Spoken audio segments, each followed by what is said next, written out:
What's up, everybody? Christian James here. Today's video: Antifa is now a terror group. Let's go. President Trump says he wants to label the anti-fascism movement, Antifa, a terror organization. Trump called Antifa a, quote, sick, dangerous, radical left disaster. It's not clear who or what the government would actually go after, though, since Antifa is not exactly a structured group. It's more of a loosely organized movement that doesn't have a leader or necessarily a list of members. Joshua School joins us now. He's the CEO of the security services company BowWave and a former FBI chief of intelligence. Thanks so much for being with us, Joshua. Let's take a step back. Take us through the history of Antifa and where it stands today. Well, I think you've seen the rise of Antifa most recently over the last 5 to 8 years, and really looking to be an anti-establishment movement, and elements within them have certainly conducted or incited violence, like we have seen from other groups that have started and conduct violence and have an ideology. It's very tough to investigate domestic terrorism groups. As many have said, there is not a domestic terrorism statute that exists, unlike that of international terrorism. So it really lends itself to those members that are looking not just to have an ideology, but when that ideology crosses the line into violence and coercion. And just to touch on the ideology of Antifa, they have a broad range of view, but they're almost exclusively left-leaning.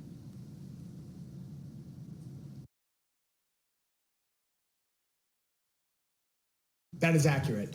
And we've seen left-leaning groups going back to the 60s. We see them existing today, Earth Liberation Front, Animal Liberation Front, abortion. And then on the right, you see white supremacist organizations, neo-Nazi organizations, all of those organizations having an ideology for which they strive for. And while it's vile and can be distasteful to us as a population, that is what is protected under First Amendment. It's when it crosses that and into a conspiracy or a commitment to commit violence. And they've been accused of a number of conspiracies and being behind several incidents of violence, including actually involvement in January 6th, even though, to my knowledge, there hasn't been any evidence that Antifa was involved with the storming of the Capitol. What is your understanding of the group's capabilities? Well, Boris, I think you hit it right on the head. It's a loose affiliation and a commitment to a certain ideology. So It's people looking to do violent things, pretending to be part of an anti-group. All they do is put on masks. I remember there's this dude, Andy Yo. I'm pretty sure they made a concrete milkshake, which is, concrete mixed with water, and just chucked it at him because he was filming them or difference of opinion or something. Look, at the end of the day, none of them are good. If you believe in what you're saying, take off your mask and say it. Say it loud, say it proud, say it with a sign, say it with your fucking face. Because at the end of the day, if you're not hiding your face for any nefarious reason, then why are you hiding your face? Are you super ugly? Is your mom going to ground you if she sees you at these dumb protests? I bet she's going to take away your Hot Wheels.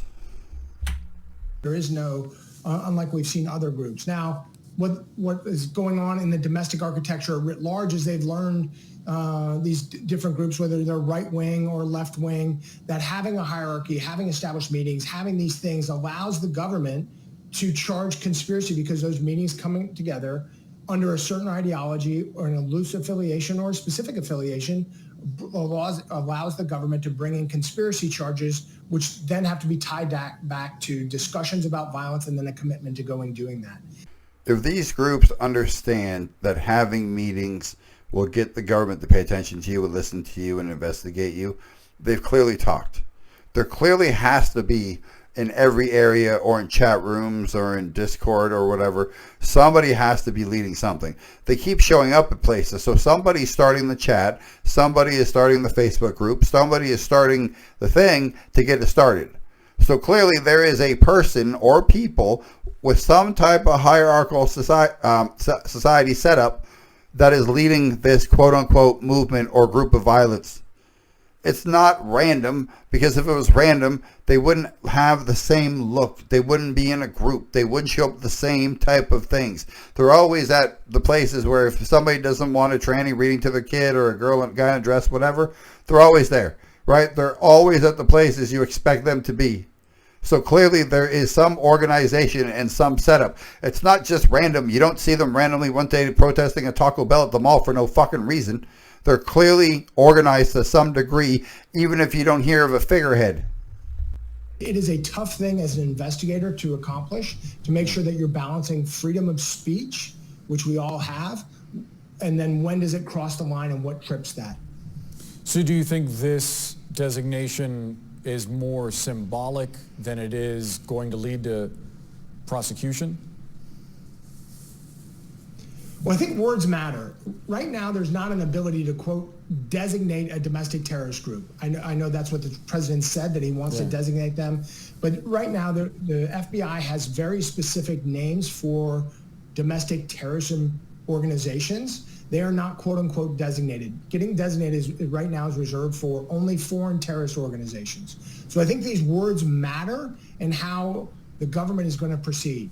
And so you would have to change the law in order to designate a domestic terrorist organization. Yeah, important. All right, ladies and gentlemen, so you heard it. They're not designated yet, but clearly at the end of the day, Trump, the government, they're paying attention. Clearly, they've done enough things over the years that the government is paying attention. Trump is paying attention.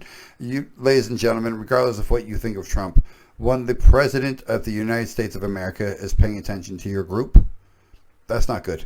Doesn't matter if it's Obama, the Bushes, Clinton, Reagan, blah, blah, blah before him, the one that got shot in Dallas, doesn't matter. At the end of the day, when the United States government and the president is paying attention to you, you're in shit. I don't give a shit what group you're in. I don't care what your ideology is. But like they said, when you cross the line to violence, when you cross the line to breaking the law, whatever the hell you're doing, now you're a problem. Take off your dumb outfits. Stop looking like a fucking like over-the-top paintball team. Right? Stop trying to scare people. Just go there, do your thing, and leave. No one's afraid of you. That's why it takes so many of you to attack people.